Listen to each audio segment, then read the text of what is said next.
प्रिय भक्तों, आज भाद्रपद मास के शुक्ल पक्ष की पंचमी तिथि है और आज के दिन ऋषि पंचमी का व्रत रखा जाता है। हिंदू धर्म में ऋषि पंचमी का बड़ा ही विशेष महत्व है। शास्त्र के अनुसार जीवन में जाने अनजाने में कोई पाप किया हो तो ऋषि पंचमी का व्रत करने और इसकी कथा को सुनने से उस पाप से मुक्ति पाई जा सकती है। ऋषि पंचमी का व्रत करने से स्त्रियों को अटल सौभाग्य की प्राप्ति होती है। आज के दिन गंगा स्नान का बड़ा ही विशेष महत्व है। ऋषि पंचमी की कथा को सुनने से तथा सप्त ऋषियों के आशीर्वाद से मनुष्यों की सभी मनोकामनाएं पूर्ण हो जाती हैं। तो आज मैं आपको सुना रही हूँ ऋषि पंचमी की बड़ी ही दुर्लभ कथा। इस कथा को बड़ी ही श्रद्धा और प्रसन्न चित्त मन से पूरा अवश्य सुनिएगा। भविष्य पुराण के अनुसार एक बार श्री कृष्ण भगवान ने राजा युधिष्ठिर से प्रश्न किया, हे देवों के देव, मैंने आपके श्रीमुख से अनेकों व्रतों के महात्म्य को सुना है। अब आप कृपा करके उस पंचमी का उत्तम व्रत को सुनावें जिससे समस्त पापों की निवृत्ति होती है। राजा के इन वचनों को सुनकर श्री कृष्ण बोले, हे राजेंद्र, अब मैं तुमको ऋषि पंचमी का उत्तम व्रत सुनाता हूँ जिसको धारण करने से स्त्री समस्त पापों से छुटकारा प्राप्त कर लेती है। हे राजन, जो स्त्री रजस्वला होकर भी घर गृहस्थ के कामों में प्रवृत्त होती है तथा घर के बर्तनों आदि को जाने अनजाने में छूती है, वह स्त्री अवश्य ही नरक में जाती है। अतः चारों वर्णों के लोगों को चाहिए कि वे रजस्वला स्त्री को घर का कार्य न करने दें, क्योंकि पूर्व समय में वृत्तासुर का वध करने के कारण इंद्र को ब्रह्म हत्या का महान पाप लगा था। उस समय ब्रह्मा जी ने उस पर कृपा करके उस पाप को 4 भागों में बांट दिया। पहला अग्नि की ज्वाला में, दूसरा नदियों के बरसाती जल में, तीसरा पर्वतों में और चौथा स्त्री की रज में विभाजित करके उसके पाप की शुद्धि कर दी। बस इसी पाप के प्रभाव के कारण रजस्वला स्त्री पहले दिन चांडालिनी, दूसरे दिन ब्रह्म हत्यारिणी, तीसरे दिन धोबन के समान रहती है और चौथे दिन शुद्ध हो जाती है। रजस्वला धर्म में जाने या अनजाने उससे जो भी पाप हो जाते हैं उसकी शुद्धि के लिए ही हर स्त्री को ऋषि पंचमी का व्रत करना उत्तम है। यह व्रत समान रूप से चारों वर्ण की स्त्रियों को करना बताया गया है। इसी प्रसंग में एक प्राचीन कथा का वर्णन करता हूँ। सतयुग में विदर्भ नगरी में संजीत नाम से एक राजा हुए थे। वे प्रजा का पुत्रवत पालन करते थे। उनके समस्त आचरण ऋषियों के समान थे। उन्हीं के राज्य में वेदों का पाठ करने वाला और समस्त जीवों के प्रति उपकारी मनोवृत्ति रखने वाला सुमित्र नामक एक कृषक ब्राह्मण भी था। ब्राह्मण की स्त्री जयश्री अत्यंत पतिव्रता थी। उस ब्राह्मण के यहाँ अनेक नौकर चाकर भी सेवारत थे। एक समय वर्षा ऋतु में जब उसकी स्त्री खेती के कामों में लगी हुई थी तो वह रजस्वला हो गई। हे राजन, उसे अपने रजस्वला होने का पता भी लग गया, किंतु फिर भी वह घर के कामकाज करती रही। उसने घर गृहस्थी के बर्तनों आदि सभी को अपने हाथों से छू लिया। कुछ समय पश्चात वे दोनों स्त्री पुरुष अपनी अपनी आयु भोग कर मृत्यु को प्राप्त हुए। जयश्री अपने ऋतु दोष के कारण कुतिया और पति सुमित्र को रजस्वला स्त्री के संपर्क में आने के कारण बैल की योनि प्राप्त हुई, क्योंकि ऋतु दोष के अतिरिक्त इन दोनों का और कोई अपराध नहीं था। इसी कारण इन दोनों को अपने पूर्व जन्म का समस्त विवरण भी याद था। यह दोनों कुतिया और बैल के रूप में उसी नगर में अपने ही पुत्र सुचित्र के यहाँ रहने लगे। धर्मात्मा सुचित्र अपने अतिथियों का पुण्य सत्कार किया करता था। अपने पिता के श्राद्ध के दिन उसने अपने घर ब्राह्मणों को जिमाने के लिए नाना प्रकार के भोजन बनवाए। जब उसकी स्त्री किसी काम से रसोई से बाहर गई हुई थी तो एक सर्प ने रसोई की खीर के बर्तन में विष वमन कर दिया। कुतिया के रूप में सुचित्र की माँ कुछ दूर से यह सब देख रही थी। पुत्र की बहू के आने पर उसने अपने पुत्र को ब्रह्म हत्या के पाप से बचाने के लिए उस बर्तन में मुख डाल दिया।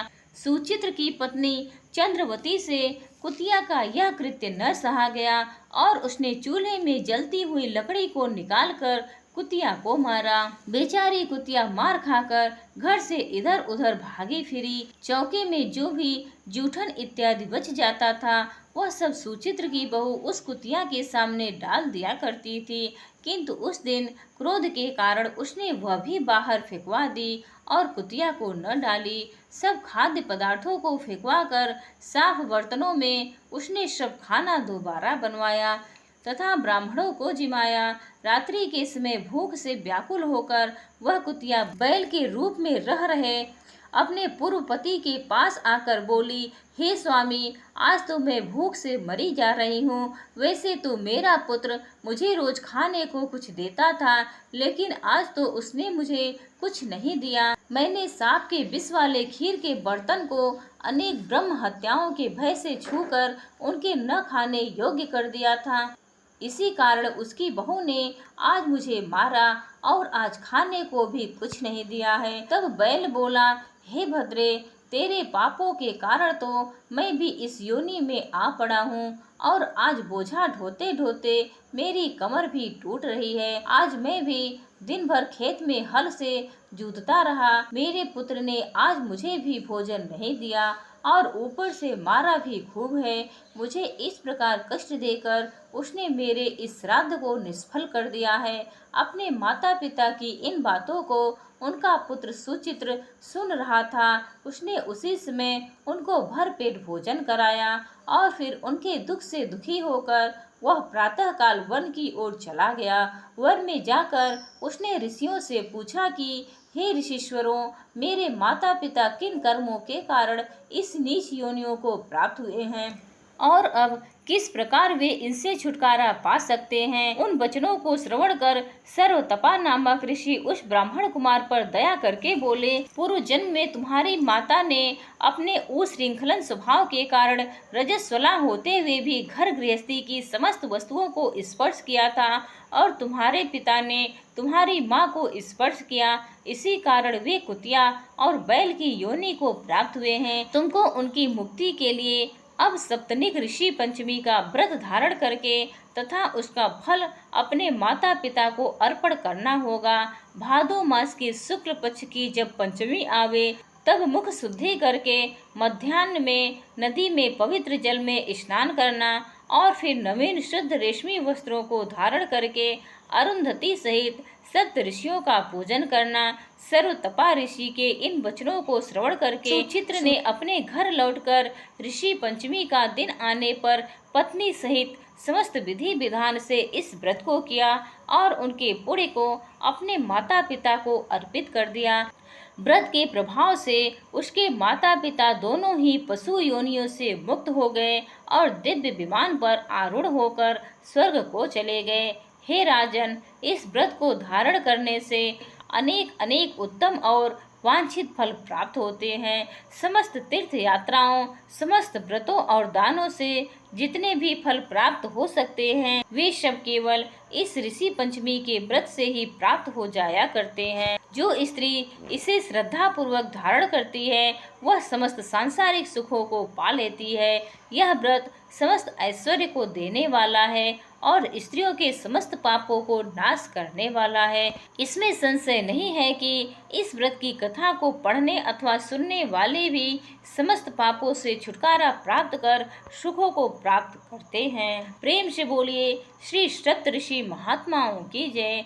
अब आइए श्रवण करते हैं ऋषि पंचमी की दूसरी पौराणिक कथा। एक समय राजा सित्राश्व धर्म का अर्थ जानने की इच्छा से भगवान श्री ब्रह्मा जी के समीप गए और उनके चरणों में शीश झुकाकर बोले कि हे आदिदेव, आप समस्त धर्मों के प्रवर्तक और गूढ़ धर्मों को जानने वाले हो। आपके मुख से धर्म चर्चा श्रवण कर मन को महान शांति मिलती है, भगवान के चरण कमलों में प्रीति बढ़ती है। वैसे तो आपने सदा नाना प्रकार के व्रतों के विषय में उपदेश किए हैं।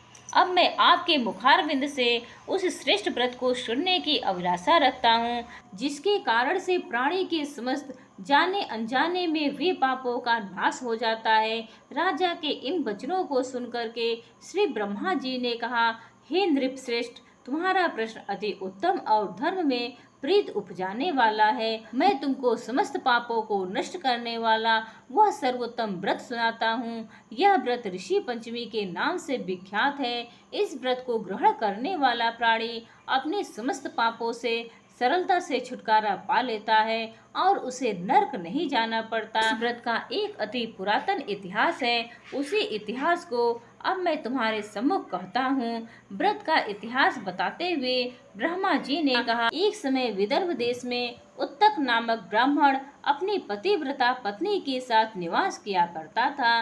उस ब्राह्मण दंपति के परिवार में एक पुत्र और एक पुत्री थी। पुत्र का नाम सुविभूषण था, जो अनेक शास्त्रों का अध्ययन कर बहुत तीक्ष्ण बुद्धि वाला था। उसने अपनी अल्पायु में ही चारों वेदों का अध्ययन कर लिया था। हे राजन, उत्तक ने अपनी पत्नी के कहने से अपनी पुत्री का विवाह एक सुयोग्य ब्राह्मण कुमार के साथ कर दिया, किंतु विधि का विधान कुछ ऐसा था कि वह कन्या विवाह होने के पश्चात विधवा हो गई। अब ब्राह्मण कन्या अपने धर्म का पालन करती हुई अपने पिता के यहाँ रहने लगी।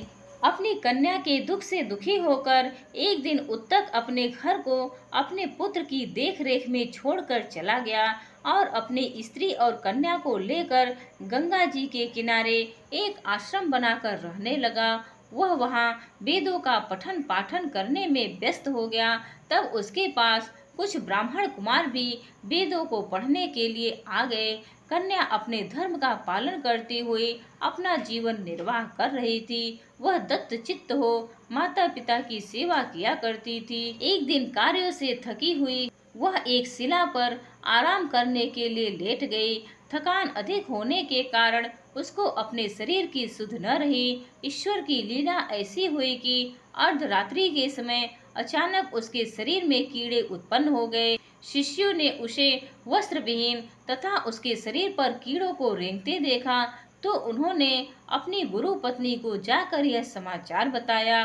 अपनी कन्या के शरीर में कीड़े पड़ जाने की बात को सुनकर ब्राह्मणी विलाप करती हुई उस शिला के पास पहुंची। वहां उसकी कन्या सचमुच ही वस्त्र विहीन तथा बेसुध पड़ी थी। उसके शरीर पर हजारों कीड़े को रेंगते देखकर वह अत्यंत दुखी हुई और चीख चीख कर रोने लगी। इस प्रकार विलाप करते करते वह ब्राह्मणी भी अचेत अवस्था को प्राप्त हो गई, किंतु जैसे ही उसे होश आया तो उसने अपनी कन्या को गोदी में उठाया और आश्रम में अपने पति उत्तक ऋषि के सम्मुख ले जाकर रख दिया।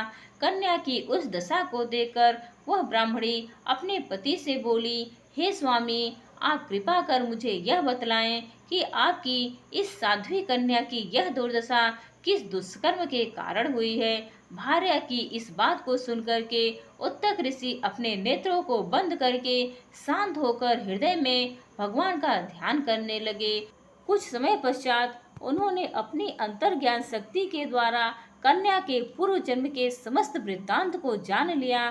तब अपने नेत्रों को खोलकर वे कहने लगे, हे प्रिय, हमारी यह कन्या अपने पूर्व के 7वें जन्म में एक ब्राह्मणी थी। उस समय इसने एक बार रजस्वला होते हुए भी घर के घड़े आदि बर्तनों को छू लिया था। बस उसी पाप के कारण आज इसके शरीर में कीड़े उत्पन्न हो गए हैं।